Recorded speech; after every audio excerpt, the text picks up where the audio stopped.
Ya 88,4 Suara Budaya Sumatera Selatan Dolor di pukul 10 sampai dengan pukul 11 ada Dunia Anak ya seperti biasanya di hari Minggu. Dan luar biasa sekali kali ini bersama Diana Public Speaking ya. Oke, timnya dan juga ada anak-anak yang luar biasa yang akan mengisi program Dunia Anak pada pagi ini dengan tema cerita Bujang Tengkurap. Dan ada M. Altaf Afkari. Ya, ada satu lagi M. Altaris Zaki. Ya. Langsung baik kita ngobrol-ngobrol bersama dua anak yang luar biasa nih. Yang mana namanya Altaf? Halo. Saya. Halo, Assalamualaikum. Kak. Ya, Waalaikumsalam. iya. Selanjutnya satu lagi ada Muhammad Altaris Zaki. Assalamualaikum. Waalaikumsalam, Kak. Iya. Nanti ngisi acara ya. Dan sambil kita siapkan untuk backsound anak ya. Jadi kita kasih nih backsoundnya. Oke. Sambil kita dengarkan yang berikut ini, kita akan kembali lagi setelah yang berikut ini. RRI mempersembahkan RRI Fest 2025. Lebih hijau, lebih sehat, lebih berbudaya. Dilaksanakan oleh seluruh satuan kerja RRI se-Indonesia. Palembang, 4 hingga 7 September 2025 bertempat di RRI Palembang dengan rangkaian kegiatan yang super seru dan menarik. Donor darah, penanaman pohon, lomba nyanyi dangdut, lomba dance cover, lomba mewarnai, dunia anak, workshop pantomim, pentas seni dan budaya, band performance, demo masak, bazar UMKM, jalan sehat, senam sehat, dan door prize.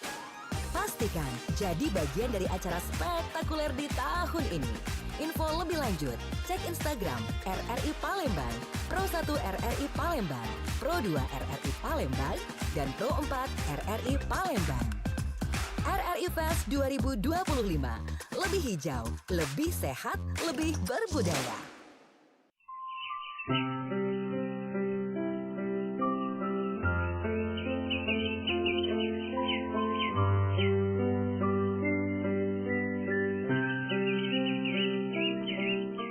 Kembali di Dunia Anak dan dengan temanya cerita Bujang Tengkurap ya, dan ada Muhammad Altaf Afkari dan juga Muhammad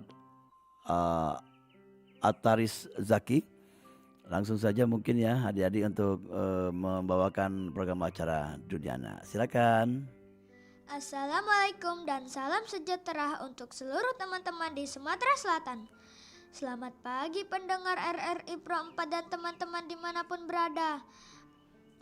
Apa kabarnya semuanya? Semoga pendengar semua sehat-sehat ya. Selamat datang kembali di acara yang ditunggu-tunggu. Bersama aku Ataris di program spesial Dunia Anak. Hari Minggu 31 Agustus 2025. Langsung dari Studio Perempat RRI Palembang. Edisi minggu terakhir bulan kemerdekaan. Akhirnya aku bisa menyapa kembali teman-teman pendengar di hari Minggu. Wah, gak terasa kita sudah berada di penghujung bulan Agustus. Bulan di mana masyarakat Indonesia dari Sabang sampai Merauke sedang ramai-ramainya merayakan hari kemerdekaannya. Alhamdulillah, tahun ini kita merayakan hari kemerdekaan yang ke-80 tahun. Dan seperti tahun-tahun sebelumnya, bulan Agustus ini selalu dipenuhi berbagai macam kegiatan untuk memeriahkan HUT ke-80 Republik Indonesia. Mulai dari lomba-lomba di lingkungan sekitar tempat tinggal kita, di sekolah kita, dan yang paling terasa beda ketika sudah memasuki bulan Agustus. Jalan-jalan mulai dipenuhi atribut merah putih. Orang-orang mulai memasang bendera merah putih di depan rumahnya. Dan masih banyak lagi kegiatan-kegiatan yang nanti kita akan bahas di sini. Hari ini meskipun 17 Agustusnya sudah lewat, tapi semangatnya jangan sampai lewat. Biar kemerdekaan ini bisa kita rawat. Teman-teman, seperti biasa, hari ini aku mau gak sendirian. Di sebelahku ada temanku yang akan nemenin siaran selama 60 menit ke depan. Berbagi cerita tentang semua hal seru seputar kegiatan di hari kemerdekaan kemarin. Dan seperti biasa, sebelum kita lanjut, aku mau ngendalin diri dulu. Mungkin ada beberapa pendengar di rumah yang belum kenal sama aku. Biar nanti ngobrolnya lebih akrab dan seru, kenalin, nama aku Muhammad Ataris Zaki. Teman-teman bisa panggil aku Ataris. Tahun ini aku kelas 5 di SDI Al-Azhar 45 Palembang. Nah, kalau di sebelahku ini kenalin, namanya Kak Altaf, partner siaranku hari ini. Nanti Kak Altaf kenalan juga sama teman-teman di rumah. Oke, kalau gitu sekarang kita sapa dulu yuk Kak Altafnya. Halo, pagi Kak Altaf. Halo, pagi Kak Ataris. Halo Kak, pagi teman-teman pendengar di rumah. Apa kabar Kak Altaf? Kelihatannya wajahnya semangat sekali hari ini. Sepertinya semangat bulan Agustusnya masih menyala ya. Alhamdulillah, harus semangat Kak. Tapi ada juga sedikit gugupnya. BTW ini siaran pertamaku loh. Dan langsung partneran sama Kak Ataris. Setelah sebelumnya cuma nonton di YouTube tiap hari Minggu, akhirnya sekarang ngerasain langsung siaran di sini. Jadi kalau ada gugup-gugupnya dikit mohon dimaklumi ya teman-teman. Berhubung hari ini masih nuansa bulan kemerdekaan, meskipun udah di ujung, jadi aku tutup sama semangatnya. Kalau Kak Ataris sendiri apa kabar? Kayaknya nggak kalah semangat juga hari ini. Ya dong, harus. Alhamdulillah harus sehat dan semangat. Biar aura farmingnya 100%. Karena beberapa hari yang lalu kita telah merayakan ulang tahun ke-80 kemerdekaan Indonesia. Jadi semangatnya masih menyala sampai sekarang. Udah 8 dekade kita berdiri gagah dari perjuangan peluh dan darah. Meskipun 17 Agustusnya sudah lewat, tapi semangatnya harus tetap dijaga dan dirawat. Karena kita juga pengen jadi bagian kecil dari bangsa Indonesia. Walau kita masih kecil dan belum bisa berjuang, tapi kita semangat dan bersuara lantang. Benar Kak, kita harus semangat belajar, semangat berkarya, semangat cinta damai dan persatuan. Karena kita ini penerus perjuangan para pahlawan. Betul. Jadi kalau teman-teman dengar suara kita lagi semangat dan menyala, itu karena kita berdua pengen semangat ini nular ke teman-teman semua. Oke, kalau gitu sekarang giliran Kak Altaf yang kenalan sama teman-teman. Oke Kak Ataris. Halo teman-teman pendengar Pro 4 Palembang. Kenalin, aku Muhammad Altaf Afkari. Biasa dipanggil Altaf. Tahun ini aku baru aja naik kelas 5 di SD Pelita Sriwijaya Palembang. Hari ini Kak Altaf siaran perdana loh. Bareng Kak Ataris dan kita akan berbagi cerita tentang kegiatan selama bulan Agustus dan merangka kemerdekaan Republik Indonesia. Ngomong-ngomong, apa aja kegiatan Kak Ataris selama bulan Agustus tahun ini? Banyak banget Kak. Dimulai dari kampung rumahku, banyak dipasang atribut merah putih di sepanjang jalan. Terus pasang bendera merah putih di tiap-tiap rumah. Belum lagi pernak-pernik lampu yang nyala kalau malam. Dan yang gak pernah ketinggalan kalau udah masuk bulan Agustus ya pasti lombanya. Apalagi makin kesini lombanya makin kreatif. Kalau zaman dulu identik dengan panjat pinang dan makan kerupuk, tahun ini ada beberapa lomba yang dimodifikasi. Seperti lomba balap karung, tapi balap karungnya pakai helm dan jalannya jongkok. Jadi lebih seru dan lucu. Karena kalau balap karung berdiri bisa lari, kalau jatuh tinggal berdiri. Kalau ini jatuhnya ngegelinding, jadi harus dibantuin kalau mau jalan lagi. Gitu Kak. Kalau Kak Altaf, apa aja kegiatan lombanya selama bulan Agustus ini?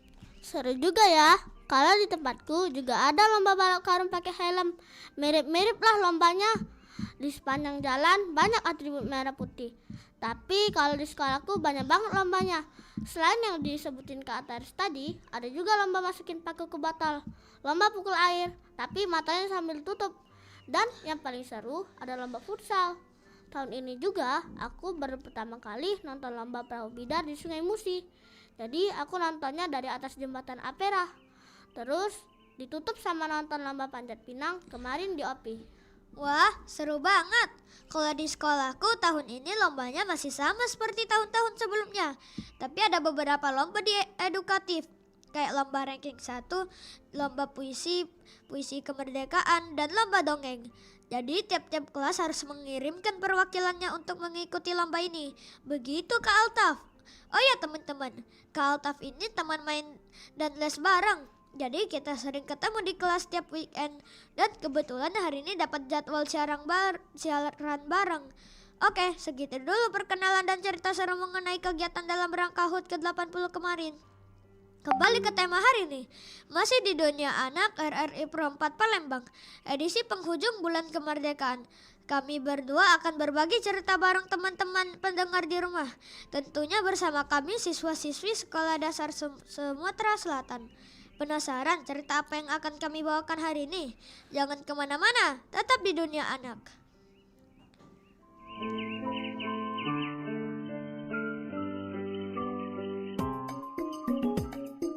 Indonesia, tanah airku. Indonesia, rumah darahku.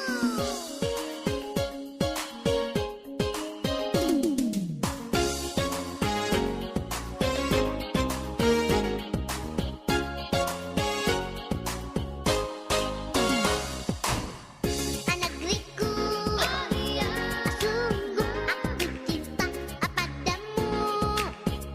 Teguh dan bersatu bangsaku. Indonesia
Balik lagi di dunia anak. Kak Taris hari ini mau bawain cerita apa buat teman-teman di rumah? Oke Kak, hari ini aku mau bawain cerita rakyat dari Sumatera Selatan yang berjudul Bujang Kurap. Pasti Kak Altaf udah pernah dengar kan? Iya bener, tapi Kak Alta pengen dengerin langsung dari Kak Taris. Oke teman-teman, ini dia dongeng dari Kak Taris. Silakan Kak. Terima kasih Kak Altaf. Aku mulai ceritanya ya. Bujang Kurap. Pada zaman dahulu di sebuah desa, hiduplah seorang laki-laki yang di sekujur tubuhnya dipenuhi oleh penyakit kurap. Oleh karena itu, orang-orang di desa tersebut memberinya nama Bujang Kurap. Kemanapun ia pergi, orang-orang selalu mengejeknya sambil berkata, "Kurap, kurap." Pada awalnya ia tidak mengubris ejekan-ejekan itu, tetapi bagaimanapun ia tidak bisa untuk terus bersabar. Ia telah mencoba mengobati penyakit tersebut, tetapi tidak pernah berhasil. Pada suatu hari, ia mendengar ada orang sakti yang tinggal di desa Bengen, yang tidak begitu jauh dari desanya. Orang sakti tersebut bernama Tapak Libok. Tetapi berdasarkan kabar yang ia dengar, orang sakti tersebut sulit ditemukan. Selain sulit, ia juga memiliki tubuh yang sangat tinggi seperti pohon mangeris. Tetapi Bujang Kurap sudah bertekad apapun resikonya. Ia harus menemui orang sakti tersebut untuk mengobati penyakit dideritanya dan untuk mengembalikan nama baiknya. Setelah berjalan selama berhari-hari, Bujang Kurap tiba di suatu tempat. Di tempat tersebut ia menemukan bekas telapak kaki kiri yang sangatlah lebar. Ia yakin bahwa bekas telapak kaki tersebut adalah bekas telapak kaki dari Tapak Libok. Keyakinan itu menimbulkan semangat pada dirinya untuk terus mencari orang sakti tersebut dengan menelusuri jejak-jejak yang ditinggalkan. Setelah berjalan selama 30 hari, ia baru bisa menemukan bekas telapak kaki kanan yang ditinggalkan oleh Tapak Libok. Bujang Kurap terus berjalan. Ia memasuki hutan yang lebat. Ia kemudian beristirahat di bawah pohon rindang. Tiba-tiba ia merasakan tetesan air di atas. Ia berpikir bahwa air itu adalah air hujan. Tetapi setelah menengok ke atas, ia melihat orang yang berperawakan sangat tinggi sedang buang air. Rupanya air yang membasahinya berasal dari air seni orang tersebut. "Anak muda, mengapa engkau berada di tempat kediamanku ini?" tanya orang tinggi tersebut dengan suara yang lantang. Dalam ketakutannya, Bujang Kurap berkata, "Apakah saya telah bertemu dengan orang sakti yang bernama Tapak Libok?" "Ya, sayalah Tapak Libok. Ada keperluan apa engkau mencariku?" Lalu, Bujang Kurap menuturkan alasannya mencari Tapak Libok. Setelah mendengar alasan itu, Tapak Libok berkenan untuk mengobati Bujang Kurap. Setelah mendapatkan pengobatan, Bujang Kurap akhirnya sembuh. Tubuhnya benar-benar bersih dari kurap. "Terima kasih Tapak Libok. Sekarang penyakit saya sudah sembuh. Saya harus pergi sekarang." "Jangan pergi dulu anak muda. Bukankah engkau ingin mengembalikan nama baikmu?" jaga Tapak Libok. "Benar, oleh karena itulah saya harus kembali ke desa," jawab Bujang Kurap. "Kau tak usah pergi. Aku akan memberimu satu kekuatan kepadamu. Tetapi dengan satu syarat. Engkau tidak boleh kembali ke desa. Engkau harus berkelana untuk mengamalkan ilmu yang aku berikan kepadamu. Apakah engkau bersedia?" tanya Tapak Libok. "Baiklah, saya bersedia," jawab Bujang Kurap. Setelah mendapatkan ilmu tersebut, akhirnya Bujang Kurap berkelana dalam perjalanan. Sampailah ia di suatu kerajaan di Pulau Bangka. Di sana ia mendengar ada sayembara yang diadakan oleh kerajaan untuk mencabut sebatang pohon yang tumbuh di tengah istana. Keberadaan pohon tersebut tentu mengganggu jalan menuju istana. Raja menjanjikan barang siapa yang bisa mencabut pohon tersebut, kalau dia seorang laki-laki maka dia akan dinikahkan dengan putri raja yang cantik. Dan kalau ia seorang perempuan, maka ia akan diangkat menjadi anak raja. Tetapi sebaliknya, jika orang tersebut tidak bisa mencabutnya, maka ia akan dihukum mati. Sudah beberapa orang sakti yang mencoba mencabut pohon tersebut, tetapi tidak ada yang berhasil. Mendengar berita itu, Bujang Kura mencoba peruntungannya. Ia berpikir kalau takdir menghendaki ia mati, ia tidak bisa mengelak.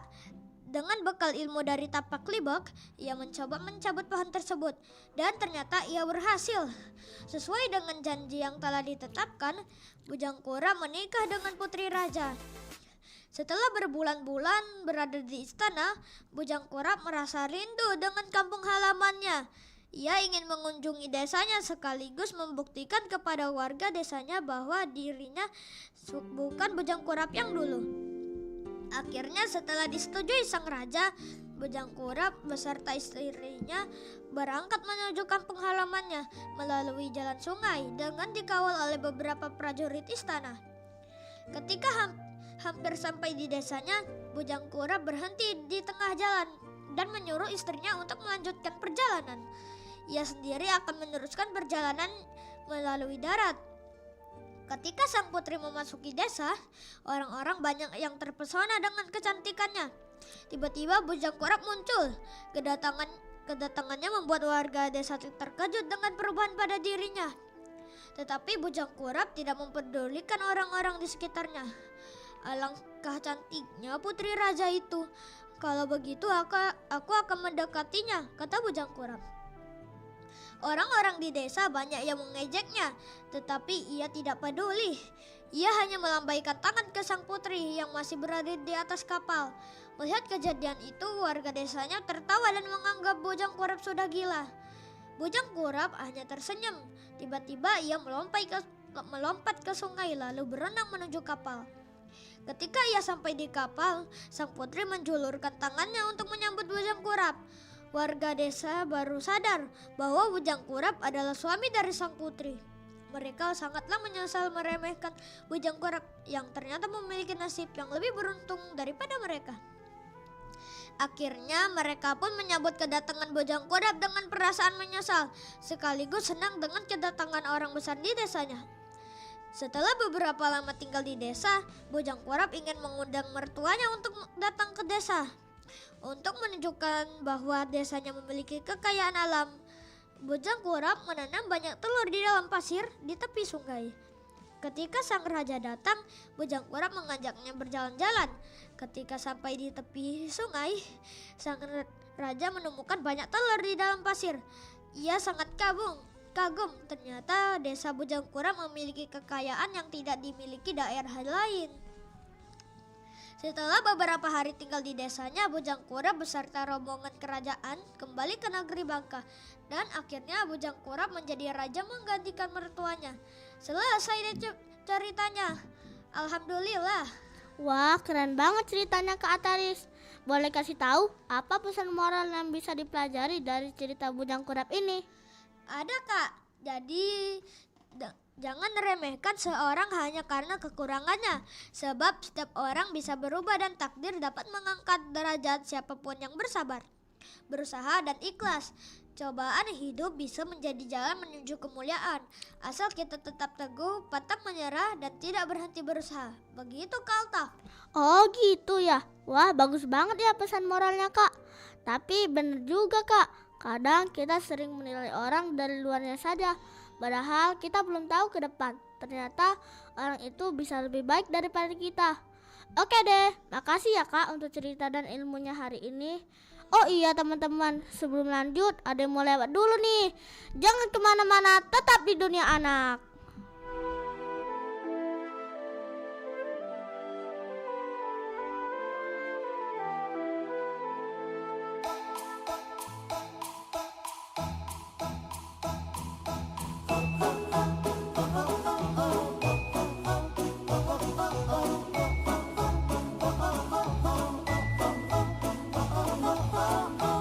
Pernahkah engkau melihat daun-daun yang menari saat angin membawa pesan semesta?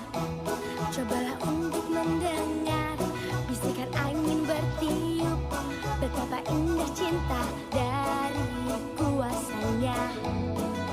Bumi dipijak, langit dijunjung, semesta dan isinya. Dengar alam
balik lagi di dunia anak.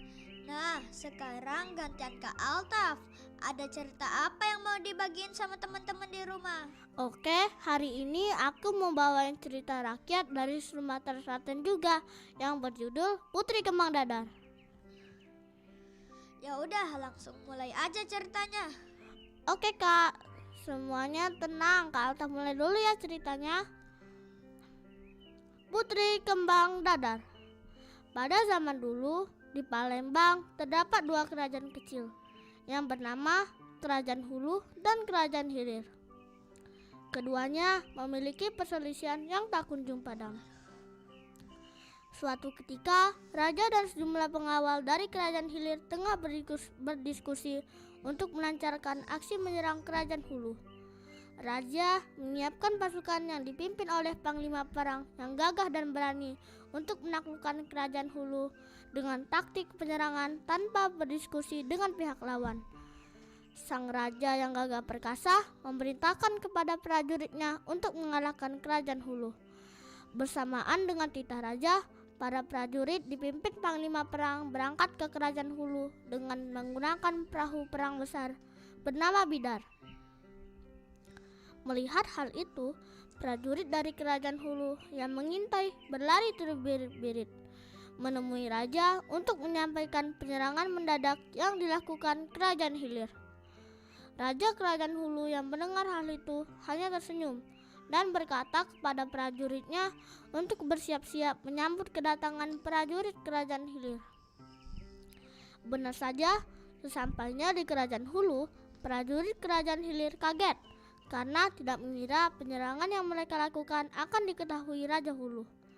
Terdengar suara lantang seperti aba-aba yang dilayangkan Raja Hulu untuk menyerang prajurit Kerajaan Hilir. Para prajurit Kerajaan Hilir mendengar perintah tersebut dari arah kiri mereka. Rupanya Raja Hulu menyiapkan taktik tipu muslihat untuk menyambut kedatangan prajurit Kerajaan Hilir. Prajurit Kerajaan Hulu disiapkan untuk bersembunyi dan mengendap-endap di semak-semak yang ada di belakang prajurit Kerajaan Hilir. Panglima Kerajaan Hilir memerintahkan prajuritnya untuk menyerang dari arah kiri. Alhasil, penyerangan mereka pun sia-sia. Ternyata pasukan Kerajaan Hulu menyiapkan penyerangan dari arah kanan. Alangkah terkejutnya prajurit Kerajaan Hilir, sehingga mereka berlari tunggang, langgang, dan berantakan. Tak bisa berbuat apa-apa. Dengan strategi itu, Kerajaan Hulu dinyatakan menang dalam pertarungan. Tubuh panglima perang Kerajaan Hilir dipotong menjadi dua bagian, kepala dan badannya terpisah, yang berarti Kerajaan Hilir telah dikalahkan. Raja Hilir yang tidak ikut berperang marah mengetahui hal itu. Ia mengumpulkan seluruh pimpinan, penasehat, dan para bawahannya untuk berdiskusi. Dalam rapat diskusi, para anggota yang hadir hanya diam 1000 bahasa. Raja bertanya kepada pasukannya, siapa di antara mereka yang sanggup memimpin perang selanjutnya untuk menaklukkan Kerajaan Hulu? Tak satu pun yang berani menjawab. Mata raja pun tertuju pada putrinya, Putri Kembang Dadar. Putri yang bernama asli Bunga Melur ini dijuluki Putri Kembang Dadar oleh masyarakat karena putri berarti anak dari raja, kembang berarti parasnya yang cantik mampu memikat siapa saja yang memandang, sehingga ada yang bilang jika ia merupakan putri dari kayangan. Dan dadar berarti ujian, sehingga secara harfiah arti Putri Kembang Dadar adalah putri yang dimuliakan dan dikagumi karena parasnya yang cantik bak Dewi Kayangan yang mampu menahan segala macam ujian. Kecantikan Putri Kembang Dadar sudah tersohor ke berbagai negeri, sehingga banyak raja-raja yang terpikat oleh kecantikannya. Raja yang melihat sikap putrinya yang begitu tenang bertanya bagaimana pendapatnya tentang keadaan kerajaan saat ini. Sang putri hanya memberikan senyuman kepada ayahnya, seraya meminta izin untuk berangkat ke Kerajaan Hulu. Ia berjanji tidak akan kembali sebelum berhasil menyelesaikan misinya. Raja Hilir pun terkejut mendengar perkataan putrinya. Namun ia bangga karena keberanian putri sematawayangnya itu. Anggota kerajaan yang hadir dibuat terkagum-kagum dengan suara Putri Kembar Dadar yang merdu menyerukan jika dirinya sendiri angkat berangkat ke kerajaan Hulu. Raja memberikan izin dan memberikan restu kepada putrinya. Kepergian Putri Kembar Dadar disaksikan oleh anggota kerajaan dan rakyat kerajaan Hilir. Sesampainya di kerajaan Hulu, Putri Kembar Dadar menyamar menjadi pedagang sayur agar bisa melihat dari dekat wajah raja kerajaan Hulu. Ketika Raja Hulu tengah berkeliling melihat keadaan rakyatnya, ia tertarik memandang wajah cantik pedagang sayur yang ia temui. Bukan main terpesonanya Raja Hulu. Ia kemudian membawa Putri Kembar Dadar ke istana. Raja muda yang tampan dan gagah itu memerintahkan kepada dayang-dayangnya untuk mengganti pakaian pedagang sayur dengan pakaian terbaik. Seketika keadaan istana kerajaan Hulu tampak sibuk dan tersebar kabar jika Raja Hulu akan segera menikah dengan seorang putri yang cantik jelita. Raja pun mengutarakan cintanya pada Putri Kembar Dadar di hadapan seluruh anggota kerajaan. Raja Hulu yang tampan dan gagah perkasa menikahi Putri Kembar Dadar yang cantik bak Dewi dari Kayangan, membuat gempar seisi kerajaan. Secara sah, Raja Hulu mengumumkan kepada rakyatnya jika wanita cantik yang bersamanya ini adalah permaisuri sekaligus ratu dari kerajaan Hulu. Berita pernikahan Raja Hulu dan Putri Kembar Dadar sampai ke kerajaan Hilir. Raja Hilir pun mengutus prajuritnya untuk mengirimkan pesan kepada Putri Kembar Dadar di kerajaan Hulu. Kemudian, dengan kesaktian yang ia miliki, Putri Kembar Dadar menemui ayahnya tanpa menggunakan jasad. Hanya ruhnya saja ia mengatakan kejadian yang sebenarnya. Ia memohon kepada ayahnya jika tidak akan terjadi lagi permusuhan antara dua kerajaan ini. Raja Hilir pun menerima keputusan putrinya itu. Setelah pernikahan antara Raja Kerajaan Hulu dan Putri Kerajaan Hilir, tidak ada lagi perselisihan dan peperangan yang terjadi di antara dua kerajaan ini. Perdamaian Kerajaan Hulu dan Hilir menyenangkan hati rakyat. Kerajaan yang dulunya bermusuhan kini saling menyatu. Karena pengorbanannya menyatukan dua kerajaan inilah, Putri Kembar Dadar dikenal sebagai Putri Pemersatu Kerajaan. Selesai deh ceritanya. Keren banget, Kak. Mantap ceritanya. Langsung aja pesan moralnya. Apa dari cerita tadi, Kak? Biar teman-teman di rumah tahu. Baik Kak, pesan moral yang kita bisa ambil dari cerita rakyat Putri Kembar Dadar ini adalah kecerdikan dan strategi yang bijaksana lebih efektif daripada kekerasan semata. Konflik antara dua kerajaan bisa saja terus berlanjut jika hanya mengandalkan kekuatan fisik. Seperti yang terlihat dari raja dan pasukan kerajaan Hilir yang kalah karena terlalu gegabah. Selain itu, cerita ini menekankan keberanian untuk mengambil tindakan yang benar. Bahkan jika tindakan itu tampak sulit atau beresiko. Seperti yang diperlihatkan Putri Kembar Dadar dengan keberanian dan kepandaiannya. Ia mampu menyelesaikan perselisihan tanpa peperangan lebih lanjut. Cerita ini juga menunjukkan pentingnya diplomasi, kebijaksanaan, dan komunikasi. Karena melalui pendekatan yang tepat, musuh bisa berubah menjadi mitra, dan permusuhan bisa berakhir menjadi perdamaian. Pada akhirnya, persatuan dan kerjasama membawa kesejahteraan bagi banyak orang, dan tindakan bijak seorang pemimpin atau individu dapat meninggalkan warisan positif bagi generasi berikutnya. Wah, keren banget, Kak. Semoga cerita yang kami bawain hari ini dapat diambil manfaatnya buat teman-teman yang mendengarnya. Oh iya teman-teman, stay tune terus di channel Pro4 Palembang, karena setelah ini kita akan bacain komen teman-teman yang sudah masuk. Dan ini satu lagu buat teman-teman, tetap di dunia anak.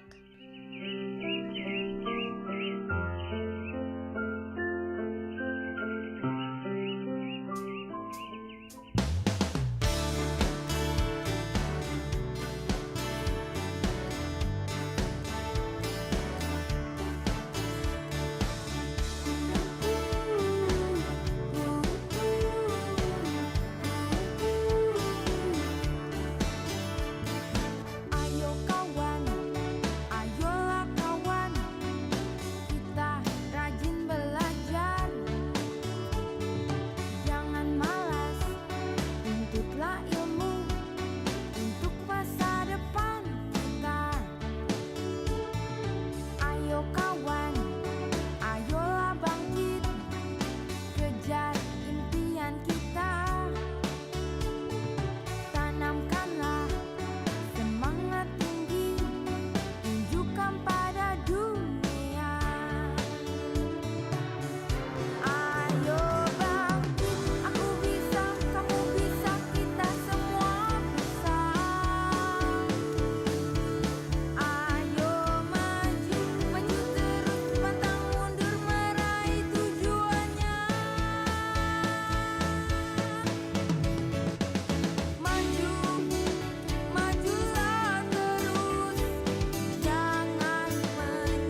Balik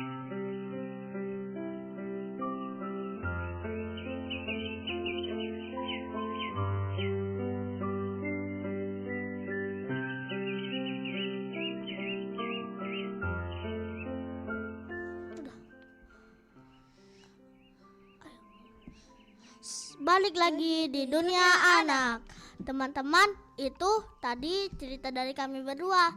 Sekarang kita tunggu teman-teman pendengar yang mau bergabung dan kirim-kirim salam. Atau bisa juga request lagu buat teman atau keluarga melalui telepon di 0711 369977 atau live chat di channel YouTube Pro 4 Palembang. Sambil nunggu telepon masuk, kita bacain dulu komen teman-teman yang sudah masuk. Oke, di sini ada Abang CH. Abang CH. Halo Kak. Halo Kak. Halo juga Bang. Halo juga Bang. Dan di sini juga ada Zoel Alfia di Gilang. Halo, selamat siang Wak Dola, Kak Altaf dan Ataris. Ini aku Gilang, hari ini aku minta ganti lagu Como La Lola. Chloe Della Rosa, terima kasih kawanku yang ceria. Dan di sini juga ada Jerry Saputra. Masya Allah Bang Zaki.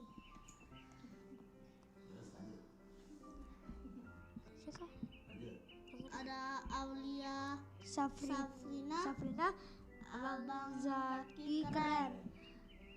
Dan chat yang sama juga diulang oleh Ratuan Nurul Hidayah. dan Mami IRT Magang, Kakak Altaf semangat Kak. Makasih ya. Dan ada juga Bakti, keren Kak Altaf. Dan di sini juga ada Kapten Gamer, Ataris dan Jempol. Oke. Oke. Dan Diana saja. Allahumma barik, semangat untuk Kak Ataris dan Altaf.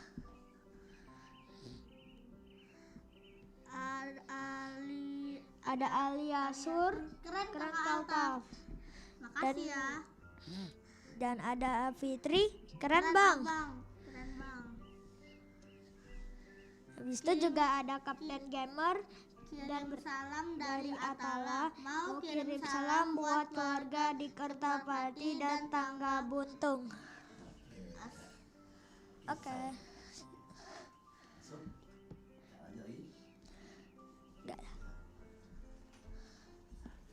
Ya, dilanjut kembali ya. Dan tadi banyak sekali yang komen ya. Dan kita ngobrol-ngobrol sebentar ya mengenai dua cerita tadi ya. Baik dari Altaf dan juga Altaris ya. Altaris dan juga Altaf berapa hari itu mempelajari cerita tadi? Tanya dulu. Altaf dulu mungkin. Iya. Berapa hari Mbak belajar bacanya itu? Kira-kira itu kayaknya 3 hari Kak. 3 hari persiapannya. Iya. Kalau Altaris? 2 hari Kak. Weh, yang dipersiapkan benar, bacanya benar ya. Dan itu cerita tentang Sumatera Selatan ya. Iya. Yang satu tadi dari Bangka dan juga Sumatera Selatan ya. Itu dua-duanya Sumatera Selatan. Sumatera Kak. Selatan, oke. Banyak pesan yang tadi disampaikan tadi kalau dari cerita Altaf apa tuh? Jadi kita itu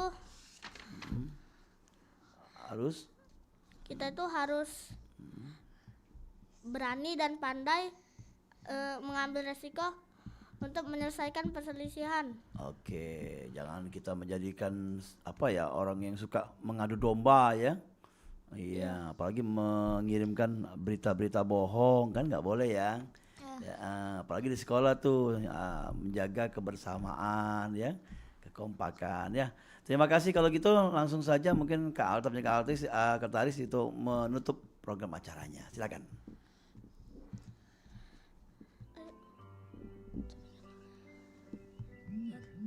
Oh iya Kak, tapi nggak usah khawatir ya, dunia anak akan kembali lagi minggu depan menemani weekend teman-teman di rumah. Di hari dan jam yang sama, tentunya bersama teman-teman penyiar cilik lainnya yang lebih keren dan seru. Tapi sekarang kita harus pamitan dulu Kak sama teman-teman pendengar di rumah. Karena sebentar lagi waktu sudah menunjukkan pukul jam 11 waktu Indonesia Barat. Gak apa-apa ya teman-teman, semoga kita bisa bertemu lagi di siaran berikutnya. Terima kasih buat Kak Altaf yang sudah menemani Ataris berbagi cerita dan edukasi buat teman-teman hari ini. Dan teman-teman di rumah yang sudah komen dan mendengarkan Dunia Anak hari ini. Sama-sama Kak, aku juga senang banget hari ini bisa berbagi cerita. Dan akhirnya kita harus berpisah sama teman-teman di rumah. Tetapi nggak apa-apa, karena perpisahan bukan akhir cerita, melainkan jeda agar rindu punya makna. Oke deh, sampai di sini dulu Kak Altaf dan Kak Ataris menemani teman-teman pendengar semua. Semoga cerita hari ini bisa bermanfaat ya buat teman-teman. Jangan lupa terus tonton dan dengerin program Dunia Anak di channel YouTube Pro 4 Palembang. Setiap hari Minggu pukul 10 sampai pukul 11 waktu Indonesia Barat. Bersama siswa-siswi SDMI Sumatera Selatan. Terima kasih sekali lagi sudah mendengarkan kami berdua hari ini. Dunia Anak akan kembali lagi minggu depan dengan kisah baru yang lebih menyenangkan.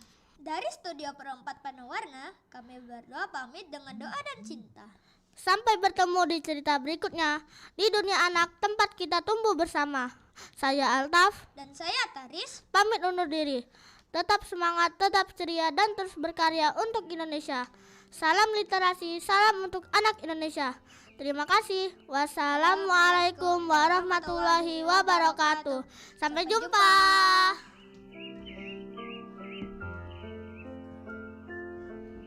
Ya, luar biasa sekali. Terima kasih Kak Altaf dan Kak Altaris. Terima kasih ya Kak. Ya, nanti Sama kita juga, Kak. ya sampai jumpa kembali nanti ya di lain kesempatan ya. Iya. Oke, assalamualaikum. Dadah.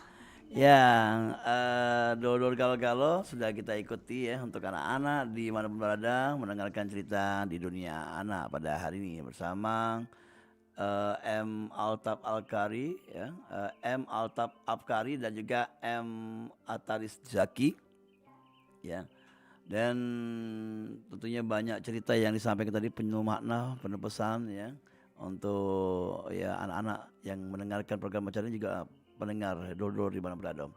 Dan kita lanjut kembali di Sriwijaya Siang dalam rangkaian program acaranya.